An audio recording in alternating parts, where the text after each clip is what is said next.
Kita sering sekali memuji kekuatan orang lain, tapi pernahkah kita berpikir, di balik setiap kekuatan itu, selalu ada kelemahan yang perlu dikendalikan? Penulis Florence Littauer pernah berkata, Tuhan memberi kita kepribadian, tapi karakter adalah pilihan kita. Nah, hari ini kita akan masuk ke bab terakhir dari buku Personality Plus. Kita akan belajar cara menyulap sisi gelap kepribadian menjadi cahaya terang, agar keempat tipe kepribadian yang sudah kita bahas tidak hanya unik, tapi juga dewasa dan matang. Siap untuk bertransformasi? Mari kita mulai dengan si sanguinis yang selalu penuh semangat dan spontan. Mereka adalah jiwa dari setiap pesta. Tapi, ada sisi lain yang kadang muncul.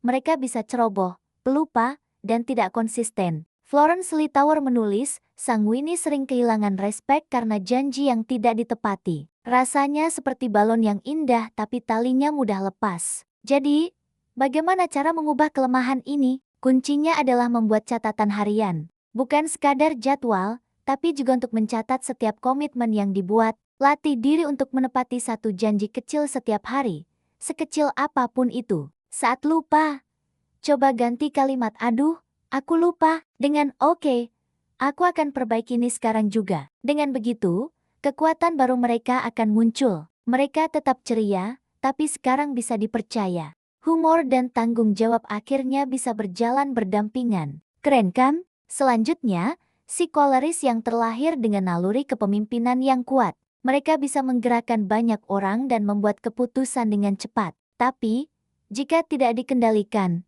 kekuatan ini bisa berubah menjadi sifat dominan yang menakutkan, seperti penguasa kecil yang tidak mau dibantah. Florence mengingatkan kita, koleris yang tidak belajar empati akan kehilangan pasukannya sebelum sempat berperang. Ini dalam sekali maknanya. Lalu, bagaimana cara melatihnya? Kuncinya adalah empati. Sebelum memberi instruksi, coba berhenti sejenak dan dengarkan pendapat orang lain tanpa langsung menolaknya. Ingatlah selalu bahwa keberhasilan tim jauh lebih penting daripada ego pribadi. Ketika seorang koleris berhasil melakukan ini, mereka akan berubah menjadi pemimpin yang tegas tapi penuh kasih. Mereka akan dihormati bukan karena kekuasaan, tapi karena kebijaksanaannya. Itulah pemimpin sejati. Sekarang kita beralih ke si melankolis, tipe kepribadian yang punya keinginan kuat untuk membuat segalanya sempurna. Mereka sangat detail, teliti, dan bisa diandalkan untuk menghasilkan kualitas terbaik. Tapi, seringkali,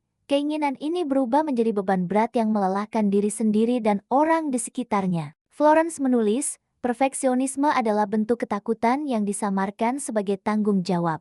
Wah, ini menohok sekali. Lalu, bagaimana solusinya? Caranya adalah dengan mengubah fokus dari kesempurnaan menjadi kemajuan. Beri ruang untuk kesalahan, karena dari situlah kebijaksanaan bertumbuh. Cobalah untuk merayakan setiap langkah kecil yang berhasil dicapai, bukan hanya hasil akhirnya. Dengan begitu, si melankolis bisa menjadi pribadi yang teliti tanpa kehilangan ketenangan dan disiplin tanpa kehilangan kebahagiaan. Kualitas tetap terjaga, tapi hati tetap damai. Dan yang terakhir, si flegmatis yang tenang dan damai. Mereka adalah penengah yang hebat dan pendengar yang baik. Kehadiran mereka membawa keteduhan, tapi kelemahan mereka sering muncul dalam bentuk penundaan dan ketakutan untuk berubah. Mereka sering berkata, "Ya sudahlah, begini saja sudah cukup baik." Florence menulis, flegmatis sering menyebut ketenangan sebagai alasan untuk tidak bergerak. Mereka nyaman di zona nyaman mereka. Bagaimana cara mengatasinya? Mulailah dari keputusan-keputusan kecil, langkah demi langkah.